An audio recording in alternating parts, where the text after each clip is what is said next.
બોલું. લગભગ 40 વર્ષ પહેલાંની વાત છે. હું ઓડિટ ડિપાર્ટમેન્ટમાં હતો અને ઓડિટના કામ માટે નવસારીની બાજુમાં એક આશ્રમ છે, એ આશ્રમમાં ઓડિટ કરવા જવાનું થયું. એ ગુરુકુળ સુપા નામનો આશ્રમ છે, પૂર્ણા નદીને કાંઠે આવેલો છે. ત્યાં ઓડિટ ડિપાર્ટમેન્ટમાં મેં જોયું કે ત્યાં ડિસિપ્લિન બહુ સરસ છે. ત્યાં શિક્ષકો બાળકોને બહુ સારી રીતે ભણાવે છે. તેમને પુસ્તકના જ્ઞાન સાથે વ્યવહારિક અને આધ્યાત્મિક જ્ઞાન પણ આપવામાં આવે છે. અને દરેક બાળકને કર્તવ્ય નિષ્ઠા અને કર્મ પ્રયાસતા સાથે જીવન કેવી રીતે જીવવું જોઈએ એનું જ્ઞાન આપવામાં આવે છે. ત્યાં એકવાર કોઈ સ્ટુડન્ટ ત્યાં દાખલ થાય ત્યાર પછી 6 મહિના પહેલાં બહાર જઈ શકતો નથી.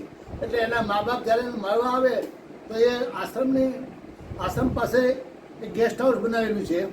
એ ગેસ્ટ હાઉસમાં મા બાપ ત્યાં ઉતરે અને બાળકને ત્યાં બોલાવે. બાળકને જે કંઈ વસ્તુ ખાવા પીવાની આપે એ બાળક પોતાના રૂમમાં લઈને ખાતો નથી, પરંતુ એને ટીચરને આપી દે છે કે બધાને વેચી દો.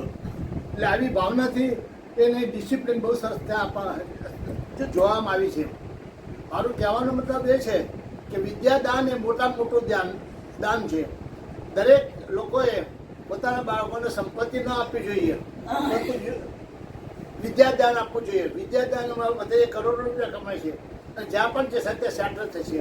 એટલે એની સાથે પણ સારા શિક્ષકો કર્મયોગી હોય અને સારું શિક્ષણ આપતા હોય તો સમાજ તંદુરસ્ત બને છે અને આપણો સમાજ ઘણો આગળ વધી શકે છે.